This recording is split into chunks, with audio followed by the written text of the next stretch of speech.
10 বছর আগে কাজ করতো, কলকাতা সোনার কাজ করতো। সেখান থেকে কাজে গেছিল আর বাড়িতে আসেনি, নিখোঁজ। সুবিধা কি হচ্ছে এখন? পড়াশোনাটাই অসুবিধা, কলেজে ভর্তি হওয়ার জন্য সমস্যাটা। মানে কলেজে ভর্তি হওয়া, পড়াশোনাটা নিয়ে তোমাদের সমস্যা। যা আছে তোমার রান্নার কাজ টাজ করে কোনো রকম সংসারটা চলছে। দাদা কেমন আছো? আছি হ্যাঁ হ্যাঁ আছেন, ভালো আছেন আপনারা? আচ্ছা, কি খবর? চলছে কোন রকম। ও, তোমার পড়াশোনা চলছে? হ্যাঁ, ভর্তি ফর্ম ফিল আপ করেছি কলেজে। ফর্ম ফিল আপ করেছো? ও, তাহলে কিসে উঠলো এবার? এর কলেজে ফার্স্ট ইয়ার। মানে কলেজে ফর্ম ফিল আপ করেছি, এখনো বিয়ে দেয়নি, ডেট দেয়নি। আগস্ট মাসে আবার ডেট দেবে, তখন গিয়ে। আচ্ছা, পয়সা এখনো তো পর্যন্ত জোগাড় হয়নি।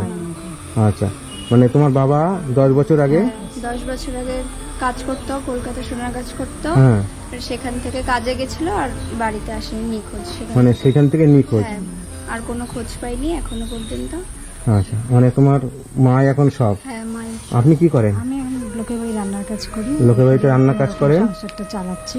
আর পড়াশোনার খুবই অসুবিধা, চালাতে পারছি না এখন। মানে আপনার পড়াশোনাটা নিয়ে খুব সমস্যা হচ্ছে?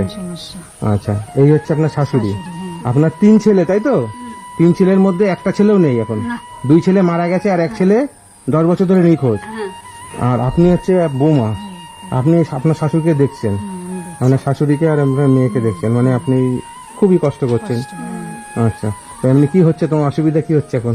পড়াশোনাটাই অসুবিধা, কলেজে ভর্তি হওয়ার জন্য সমস্যাটা। মানে কলেজে ভর্তি হওয়া, পড়াশোনাটা নিয়ে তোমাদের সমস্যা। যা আছে তোমার রান্নার কাজ টাজ করে কোনো রকম সংসারটা চলছে, কিন্তু পড়াশোনা পাচ্ছি না করাতে, আর কি খুবই অসুবিধা হচ্ছে। পড়াশোনাটা খুবই অসুবিধা হচ্ছে। কষ্ট, টিউশনি এসবগুলো খুবই কষ্ট হচ্ছে। তবে তোমার মা এতদিন যে 10 বছর ধরে তোমাকে যে পড়িয়ে যে এত দূর অব্দি এনেছে, মানে খুবই কষ্ট করে। যে তোমার বাবা নেই, মানে দুটো কাকা যেটা সেও নেই, ঠিক আছে? আর তোমার আপনি আবার এই সঙ্গে সঙ্গে আবার শাশুড়িকেও আবার দেখছেন। হ্যাঁ, সত্যি খুবই মানে কষ্টের ব্যাপার। আপনি খুবই কষ্ট করছেন আপনার মেয়েটাকে মানুষ করতে। তুমি কি চাও?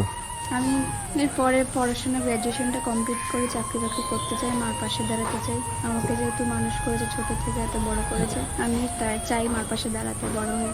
শুনে আমি খুবই ভালো লাগলো যে না, তুমি পড়াশোনা করে মায়ের পাশে দাঁড়াতে চাও। লাগছে এখন সাইবার ক্যাফ থেকে তো বলেছে 3,500 টাকা মিনিমাম ধরে রাখতে, এখন বাড়তেও পারে। আচ্ছা, তা তোমার 3,500 টাকা ভর্তির পয়সা আর তোমাকে কিছু পয়সা পড়াশোনার জন্য দিলে তুমি খুশি হবে? হ্যাঁ, অবশ্যই অবশ্যই। আচ্ছা, ঠিক আছে, আমি তাহলে কিছু পয়সা দিচ্ছি, এটা মন দিয়ে করো। আর কোনো অসুবিধা হলে আমি আছি, ঠিক আছে? কোনো অসুবিধা নেই। ভালোভাবে পড়াশোনা করো, মন দিয়ে পড়াশোনা করো, আর বড় হয়ে মার পাশে দাঁড়াবা, এটা মাথায় রেখো, ঠিক আছে? শুধু পড়াশোনা করতে হবে, ঠিক আছে? এটা ভাববা যে আমার মা কত কষ্ট করে আমাকে পড়াশোনা শেখাচ্ছে, ঠিক আছে? কোনো দিকে যদি আমি এখন একটা পা বাড়িয়ে দিই, সারা জীবনের জন্য আমাকে পস্তাতে হবে, ঠিক আছে? মনে থাকবে? থাকবে তো? সত্যি? আচ্ছা, ঠিক আছে। এখানে দেখো কত আছে, কোনো